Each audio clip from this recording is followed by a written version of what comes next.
오늘 말씀 요한복음 1장 19절부터 51절까지 보도록 하겠습니다.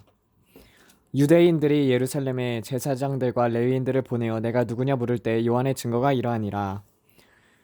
실로 요한이 드러내어 말하고 또한 숨기지 아니하니 역시 드러내어 하는 말이 나는 그리스도가 아니라 한데 그들이 요한에게 묻기를 그러면 누구냐 내가 엘리야냐 하니 나는 아니라 하매 또 물어 내가 그 선지자냐 하니 아니라 하니라.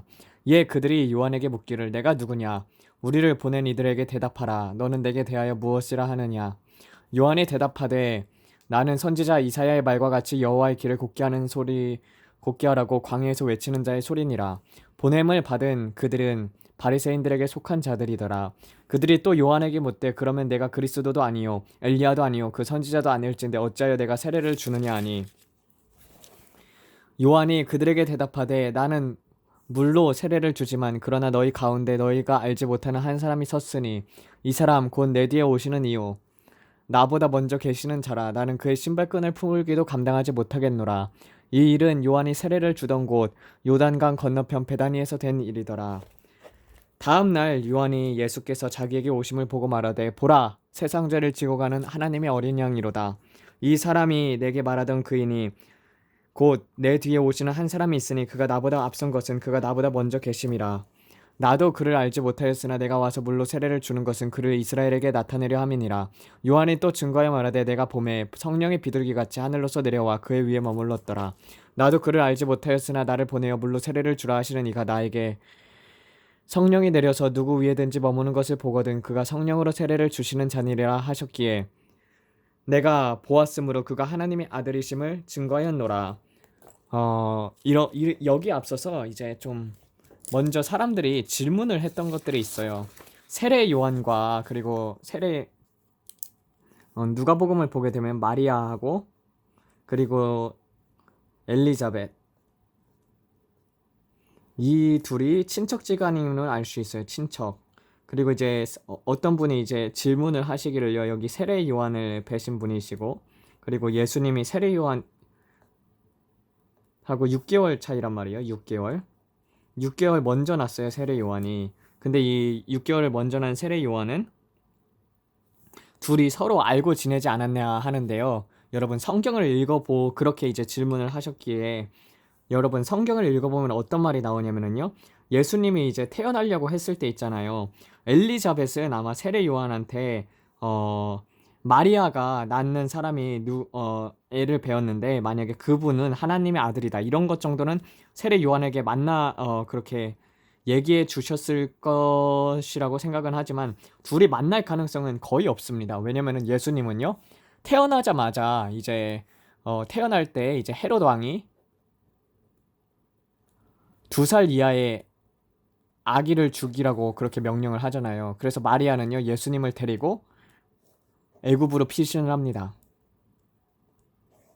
그리고 애굽으로 피신하셨기 때문에 이 세례 요한 같은 경우는 유대에서 계속 자랐었죠. 그리고 이 마리아 예수님은요 그 애굽에서 살면서 그리고 매달이 아니라 매년마다 6월절 그러니까 절기를 지키러는 왔었어요. 절기를 지키러 해마다 절기를 지키려 성전에 오시니라라는 구절이 이제 누가복음에 나와 있습니다. 그래서 12살 된 예수님의 모습이 거기서 나오게 되죠. 그 절기를 지키는 모습들을요. 아마 그러면서 세례 요한이 예수님을 봤을 수도 있었겠지만 둘이 이제 거의 교류가 없었던 것은 가정사실이에요. 왜냐면은 예수님께서는 다시 한번 마태복음을 가보겠습니다.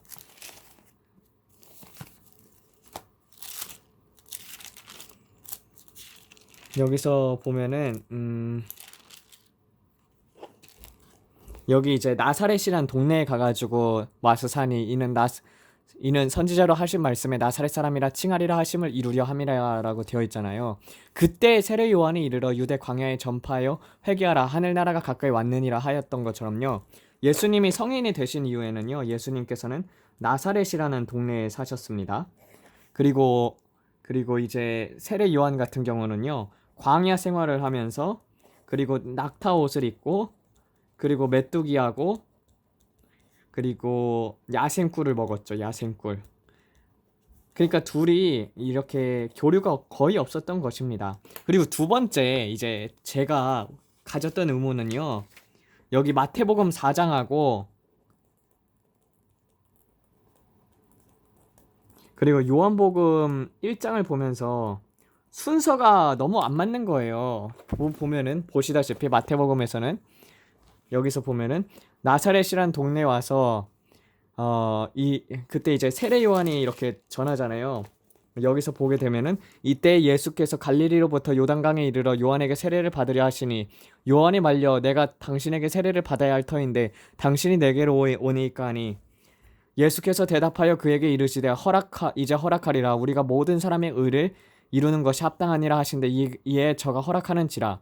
이에 예수께서 세례를 받으시고 곧 물에서 나오실새 호련히 하늘에서 저에게 열리고 하나님의 성령이 비둘기같이 내려 또 자기 임하심을 보시더니 보라 하늘에서 소리가 있어 이는 나의 아들 그 사랑하는 자여 내 기뻐하는 자니라 하시더라. 그때 예수님께서 성령에 이끌려 마귀에게 시험을 받으러 광야로 가사 이렇게 나오잖아요.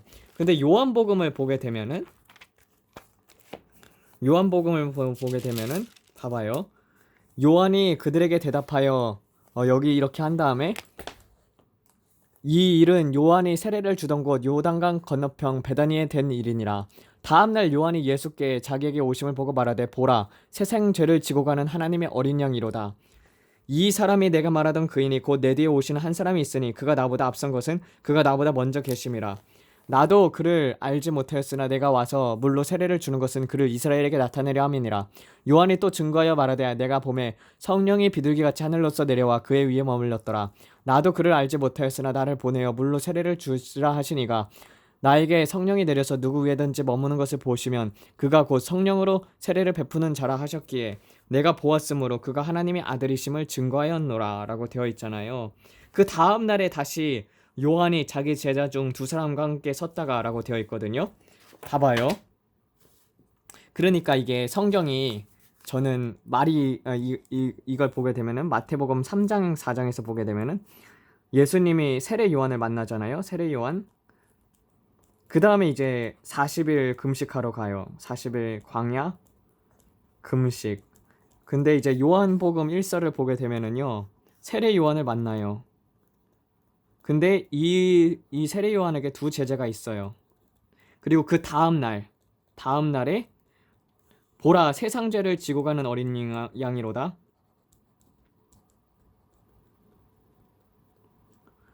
이거를 듣고 이 세례 요한의 두 제자들이 예수님을 따라간단 말이에요. 그러면은 여러분 이걸 보게 되면은요. 둘이 일치를 하지 않잖아요. 그래가지고 하나님께 물어보니까 하나님 알려주세요. 이게 순서가 이렇게 맞지가 않네요. 그러면서 하나님께 알려달라고 기도를 드렸더니 하나님께서 성경을 자세히 보래요. 아니 성경을 자세히 봤는데도 모르겠어요. 그렇게 하니까 성령님께서 이제 원어로 보라고 하시는 거예요. 원어 공부를 했기 때문에 원어를 보라 하셔서 원어를 보니까 이제 깨닫게 되더라고요. 이게 둘이 절대 틀린 게 아닙니다. 왜냐면은요. 보세요.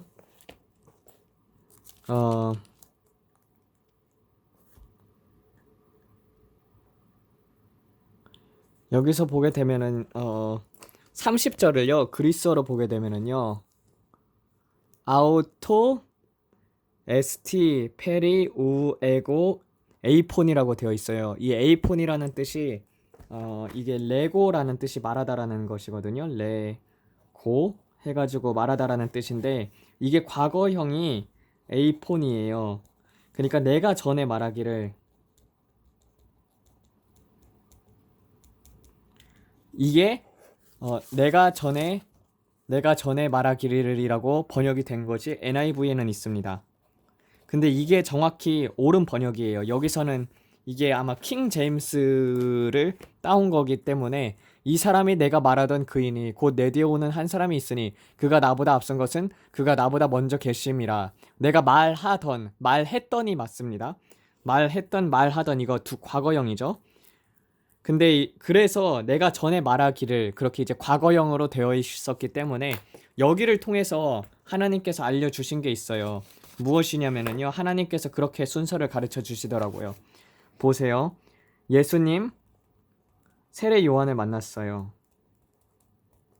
그리고 세례 요한을 만난 후에 세례 요한으로부터 침례를 받습니다. 침례를 받고 나서 그 다음에 광야 40일을 금식을 하신 거예요. 그 다음에 요한을 한 번 더 만난 것입니다. 그때 이 요한이 계속 그 회개 세례를 계속 전파를 했었기 때문에 요한은 계속 세례를 베풀고 있었던 것이에요. 그래서 백성들 중에서 많은 사람들이 그의 제자가 되었었습니다. 그 둘 중에 있었던 제자가 안드레하고 요한이었어요. 그리고 나서 예수님께서 광야 40일 금식을 하고 나서 요한을 두 번째 만난 것이에요. 요한을 또 만나러 감. 그래서 이 마태복음의 순서하고 결국 결론이 무엇이냐면요. 마태복음하고 요한복음은 이어진다. 그러니까 이 순서가 틀린 게 아니라 이렇게 되는 것입니다. 예수님께서 세례 요한을 만나시고 세례 요한에게 침례를 받으신 후에 그 다음에 광야 40일을 금식한 후에 그 다음에 요한을 한 번 더 만나러 갔을 때 이 요한복음에서 일어난 일이 일어났던 것이에요. 저는 이렇게 의문이 있으면은요 하나님 앞에 꼭 물어봐요. 물어보고 주님 도대체 순서가 어떻게 되는 것입니까?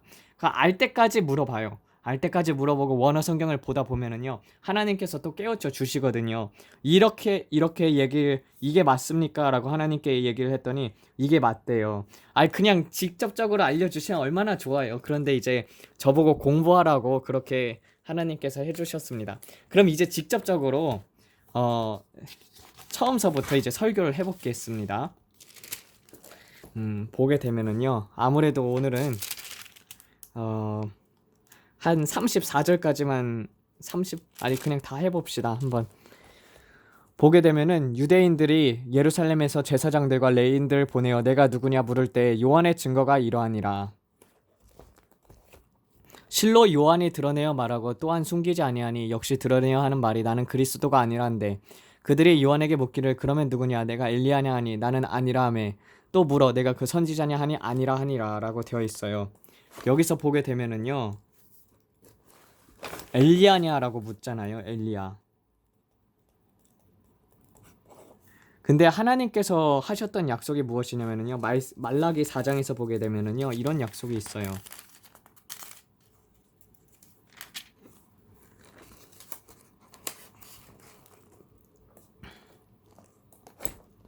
보라 크고 두려운 날이 이르기 전에 내가 선지자 엘리야를 너희에게 보내리니 그가 아버지의 마음을 자녀에게로 돌이키게 하고 자녀들의 마음을 그들의 아버지에게로 돌이키게 하리니 돌이키지 아니하면 두렵건대 내가 와서 저주로 그 땅을 칠까 하노라 라고 되어 있어요.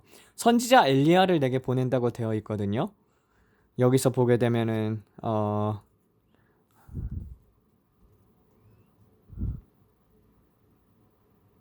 히네 아노키 실로하 레켐 에트 하 엘리야 하나비라고 되어 있거든요. 이게 무슨 뜻이냐면은 보라 내가 보내리니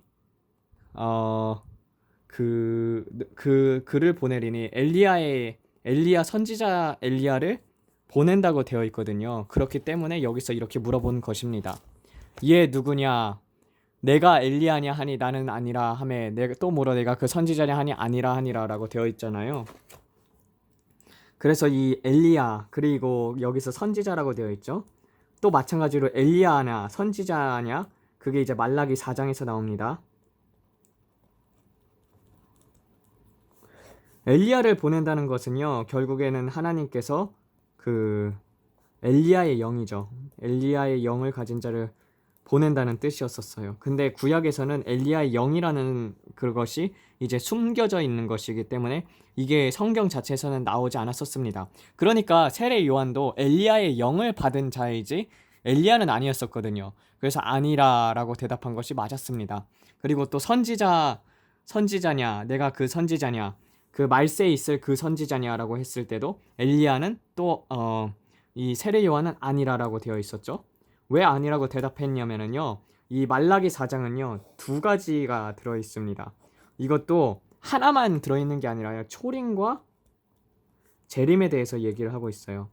저는 재림에 대해서는 선지자 엘리야가 직접 내려올 선지자 엘리야, 그러니까 엘리야의 영을 받은 사람이 있는데 그 사람이 아마 저는 엘리야하고 진짜 같이 사역을 하지 않을까 그런 생각이 듭니다.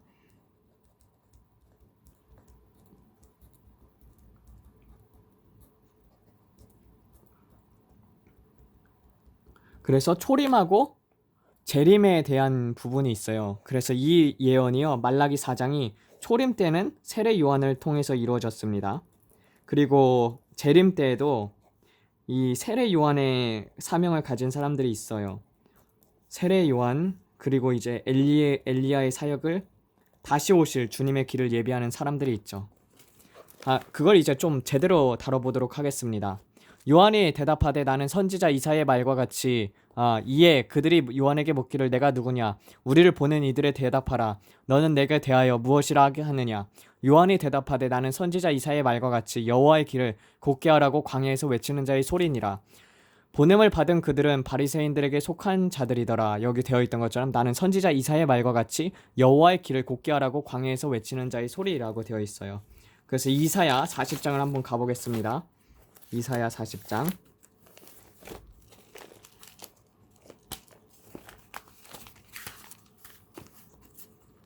여기서 보게 되면은 너는 위로하라 내 백성을 위로할지어다 너희 하나님의 말씀이니라.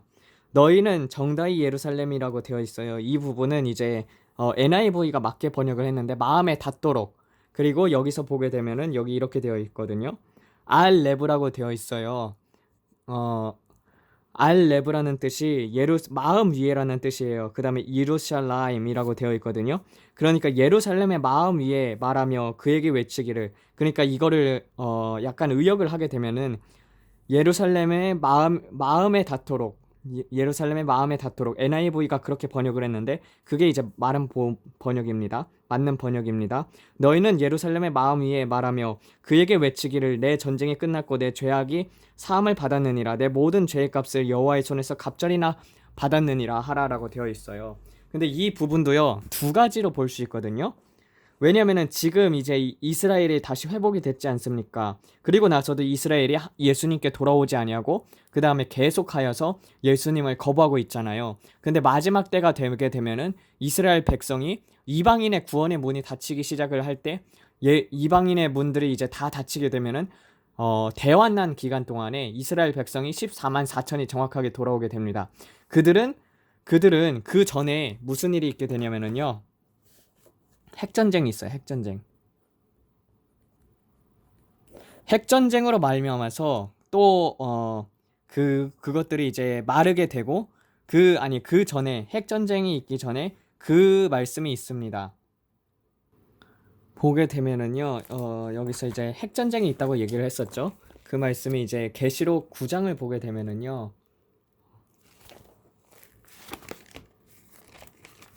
이게 연관이 다 되어 있는 거예요. 계시록 9장에서 보게 되면은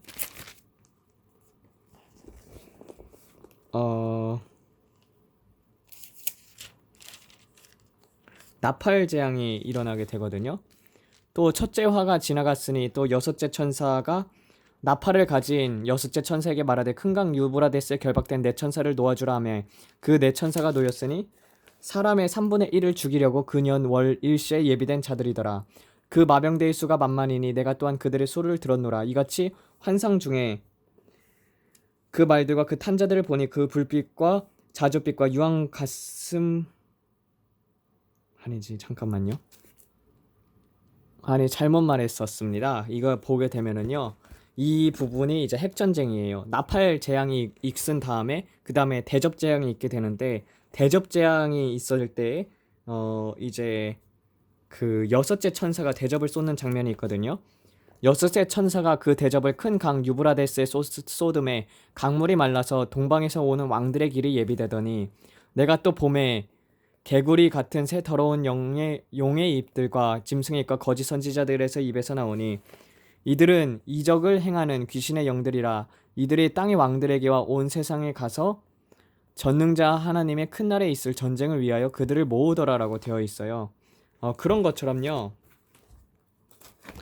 이 년 월시에 한 번에 죽는 그런 핵전쟁이 있게 됩니다. 그래서 핵전쟁으로 말미암아서 또 이스라엘이 지금 있던 이스라엘도 또 심판을 받게 됩니다. 심판을 받게 되면서 그러면서 여기서도 말하기를요 이렇게 되어 있죠. 너희는 예루살렘 마음에 말하며 그에게 외치기를 내 전쟁이 끝났고 내 모든 죄악이 사함을 받았느니라. 내 모든 죄의 값을 여호와의 손에서 갑절이나 받았느니라 하라라고 되어 있어요. 그러니까 갑절이나 받았던 게 무엇이냐면은요. 이 하나님께서 암몬 자손 아니 모압에게 예언을 할 때는 이 모압은 찢기가 그릇에서 청소가 되지 않았다고 되어 있어요. 그게 이제 예레미야서 38장인가? 거기에 나와 있거든요. 근데 이제 이스라엘 백성들과 하고 이방인하고 이스라엘하고 가장 큰 특징이 무엇이냐면요. 여러분들도 하나님을 믿으니까 이스라엘 백성입니다. 이방인은요. 하나님께서 그냥 냅두셔요. 뭘 해도 그냥 냅두시기 때문에 어떠한 고난도 없이 잘 지나갈 수도 있고 그리고 평화인 상태가 있게 됩니다. 근데 하나님의 자녀들은요. 반드시 징계를 내립니다. 징계를 내려가지고 포로로 끌려가게 하든지 전쟁을 통해 가지고 깨닫게 하든지 그렇게 함으로 말미암아서 이스라엘 백성들은요. 하나님 앞에 그런 것들을 그 풀무 연단을 통해서 깨끗하게 정결케 되는 것입니다. 그러므로 말미암아서 로마에 속국이 되잖아요. 속국이 되어가지고 결국에서는 그 성전들도 그렇게 넘어가게 되고 다 이방신들과 결합하게 되는 그런 일이 있었지만 그래서 이제 포로로 끌려가가지고 수룹바벨 성전이 지어지게 되는데 그런 다음에도 계속 하나님 앞에 범죄함으로써 400년 동안 선지자가 없었어요. 예수님이 오기 전까지 세례 요한이 오기 전까지는 선지자가 없었단 말이에요. 그러면서 그 징계를 다 받았다고 하는 것이 초림 때의 말이고요. 그 다음에 이제 재림 때의 말은요. 또 그러니까 재림 때 하는 말씀은 핵전쟁이 있게 됩니다. 그래서 여기서 보게 되면은 광야에서 외치는 자의 음성이 있어 너희는 여호와의 길을 예비하라. 사막에서 우리 하나님의 대로를 평탄케 하라 라는 것이요. 초림에서 세례 요한이 받았던 것이 있고 재림 때에 세례 요한의 사역을 하는 사람들이 있습니다. 그래서 골짜기마다 도두어지며 산마다 언덕마다 낮아지며 고르지 않은 곳이 평탄케 되며 험한 곳이 평지가 될 것이요 라고 되어 있습니다. 이게 무슨 뜻이냐 하면은요. 이 초림 때에는 예수님께서 오셨잖아요. 이 말씀이 그대로 이루어졌나요? 아니면 그대로 이루어지지 아니었나요? 예수님이 오셨다고 골짜기마다 도두어지고 산마다 언덕마다 낮아지며 고르지 않은 곳이 평탄케 되며 험한 곳이 평지가 됐었습니까? 그렇지 않잖아요. 이거는 재림 때 하시는 말씀이거든요. 근데 또 하나로 볼 수가 있는 것은 무엇이냐면요. 우리가 땅이 우리 마음이라고 했어요. 그리고 제가 여러분께 여러 번 설명을 드리지만 이 지구는 인간을 대표한다고 되어 있습니다. 인간의 30%가 흙이고 70%가 물이듯이 지구도 30% 흙이고 70%가 물입니다. 그리고 이게 우리의 마음이라고 되어 있던 것처럼 이 지구, 땅 이것이 우리의 마음이거든요. 근데 우리들도 보게 되면은요. 골짜기마다 도두어진다는 것이 뭐냐면은요. 인생에 다 골짜기가 있어요. 골짜기를 도두어 주시는 분이 예수님이십니다. 그리고 산마다 언덕마다 낮아지며 라고 되어 있어요. 산마다 언덕마다 낮아지게 되는 것은요. 우리 인생 고갯길에 이제 험난한 산도 있고 험난한 언덕도 있습니다. 고르지 않은 곳이 그리고 고르지 않은 그런 마음밭의 상태들이 있죠. 그것이 이제 평탄케 하나님께서 경작을 해주신다는 뜻입니다. 이게 영적인 해석이고요. 두 번째 뜻은요. 재림 때에는 이 모든 것들이 정말 이제 평지가 되게끔 그렇게 하나님께서 새하늘과 새 땅을 만드신다고 되어 있잖아요. 새하늘 새 땅. 새하늘과 새 땅이 일어날 때는요. 이런 언덕들이 진짜 골짜기마다 도주어지고 그리고 산마다 언덕마다 낮아지게 되며 고르지 않은 곳이 평탄케 되며 험한 곳이 평지가 될 것이라는 것이 이 새하늘과 새 땅 계시록에 말씀하고 그렇게 일치가 되는 것입니다. 여호와의 영광이 나타나고 모든 육체가 그것을 함께 보리라라고 되어 있고 대저 여호와의 입이 말하였느니라라고 되어 있어요. 스가랴 14장에서 보게 되면은요. 그 말씀도 있습니다. 모든 육체가 심지어 그를 찌른 자들도 그를 보리라라고 되어 있어요. 찌른 자들도 보리라.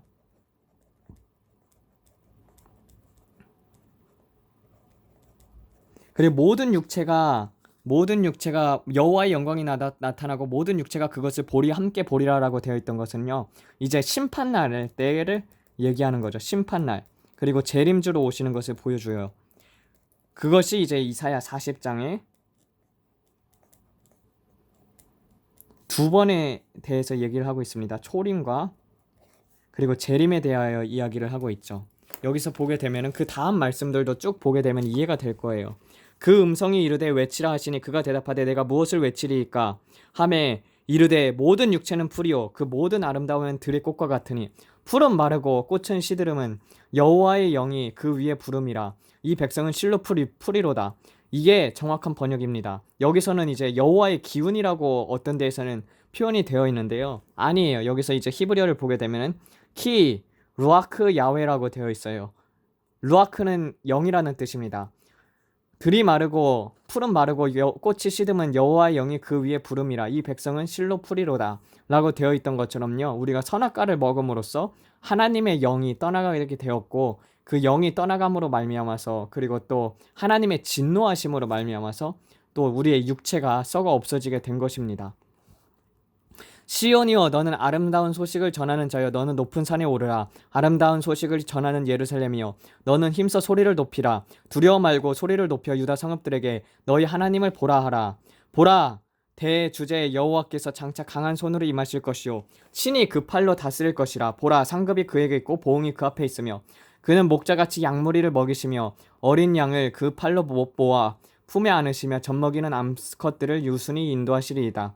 누가 손바닥으로 바닷물을 헤아렸으며 뺨으로 하늘을 지었으며 땅에 티끌을 대어 담아 보았으며 접시와 저울 산들을 막대 저울로 언덕들을 달아 보았으랴. 누가 여호와의 영을 지도하였으며 그의 지도자가 되어 그를 가르쳤냐. 그가 누구와 더불어 의논하였으며 누가 그를 교훈하였으며 그에게 공평의 도를 가르쳐 주었으며 그리고 지식을 가르쳐 통달의 도를 보여주었느냐.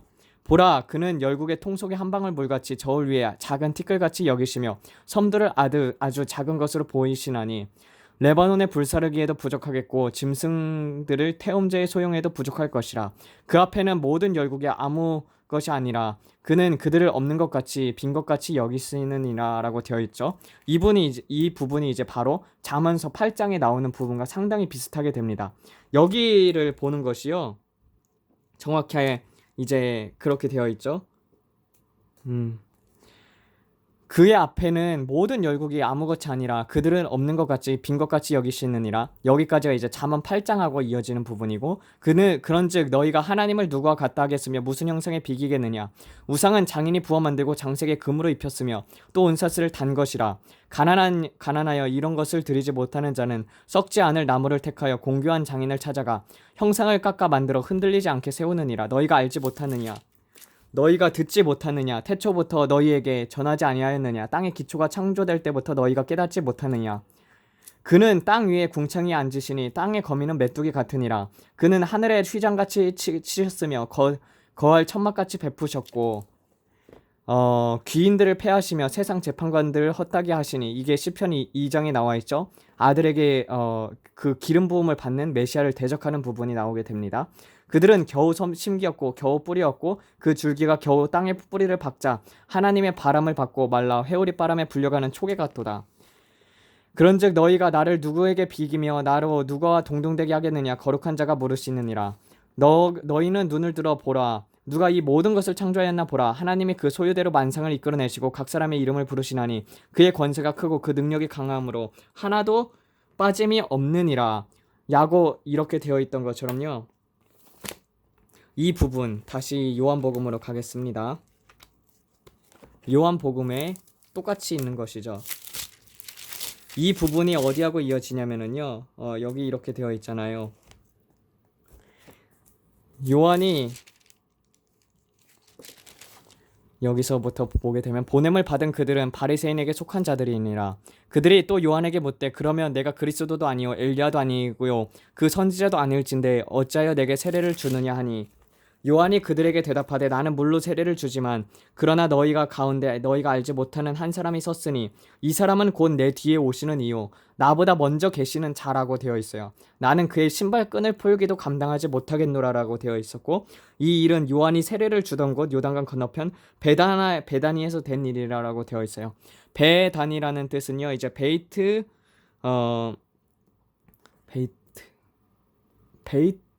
아니라고 되어 있거든요. 베이트 아니라는 뜻은 이제 이 부분이 이제 가난한 자의 집이라는 뜻입니다. 그래서 이 세례 요한 같은 경우는요. 오늘 다 하려고 했었는데 28절까지만 하겠습니다. 세례 요한 같은 경우는 그 사람이었어요. 가난한 지혜자의 집에서 베다니에서 있었던 일이라고 하잖아요. 가난한 자의 집, 이게 베다니라는 뜻이거든요. 여기서 예수님을 증거하는 사명을 가졌습니다. 세례 요한은 광야에서 광야에서 외치는 자의 소리라고 했던 것처럼 예수님께서 다시 오실 그 길을 준비하는 자들이었죠. 여러분들도 그래서 이 세례 요한이 전파했던 곳이 가난한 자의 집이었었어요. 가난한 자의 집이라는 뜻은요, 심령이 가난한 자들이었습니다. 여러분, 이스라엘에 그리고 유다에 400년 동안 선지자가 없었어요. 얼마나 심령이 메마르고 가난해졌었겠습니까? 하나님께서 역사를 부어주시고 그리고 고치는 역사가 있었어야 했는데 그러지 못했으니까 심령이 가난해지기 시작을 했었어요. 그래서 이 사람들을 하나님께서 역사를 하셔서 이 사람들을 부르게 된 것입니다. 그래서 세례 요한을 통해서 그런 역사를 이루셨죠. 그리고 방금 전에 이제 말했던 것처럼 이 사람이 곧 내 뒤에 오시는 이요 나보다 먼저 계시는 자라라는 것이 이제 이사야서 40장에서 보게 되면 그 부분을 정확하게 볼 수가 있습니다. 이사야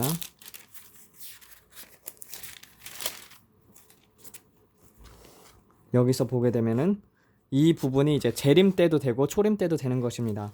예수님께서는 목자가 되셨었고 그리고 그 사람들을 인도해 내셨죠. 그런데 그분이 이제 전능자이심을 이 잠언서 8장과 그리고 이사야서 12절부터 그리고 26절을 통해 가지고 그 부분이 이제 예수님에 대하여 그리고 하나님에 대하여 말하는 부분이고 그 부분을 통해서 나는 그냥 하나님을 준비하고 예비하는 그런 선지자의 광야에서 외치는 소리지만 나보다 더 큰 이 여기 이사야 40장 40절부터 7절까지가 세례 요한의 사역이었다면은 8절 그리고 8절까지가 세례 요한의 사역이었다면 9절부터 그리고 9절부터 31절까지는요. 예수님께서 하시는 말씀 그리고 26절까지는 예수님께서 하시는 말씀 그리고 27절부터 31절까지는요. 성령을 받은 우리들이 행하는 말씀을 또한 보여주고 계십니다. 그래서 이 부분이 40장이 정확하게 요한복음 1장에 대해서 1장 19절부터 그리고 28절까지 이어지는 것입니다. 오늘 다 하려고 했었는데 은근히 이게 시간이 많이 걸리는 줄 몰랐어요. 그래서 오늘은 여기까지 마치겠습니다. 하나님, 오늘은 예루살렘에 보내주신 세례 요한에 대해서 배워봤습니다. 마지막 때에도 이 엘리야의 영을 받은 사람들이 또 왕의 대로를 준비하게 됩니다. 이것은 그리스도인이라면 모두 다 준비해야 하는 것입니다. 그래서 하나님이 다시 오실 길을 예비하고 준비하여서 주님께 영광 돌리는 자들이 이 세상에 넘쳐나도록 주님 역사하여 주시옵소서. 이 모든 말씀 우리 주 예수 그리스도를 받들어 기도드렸습니다. 아멘.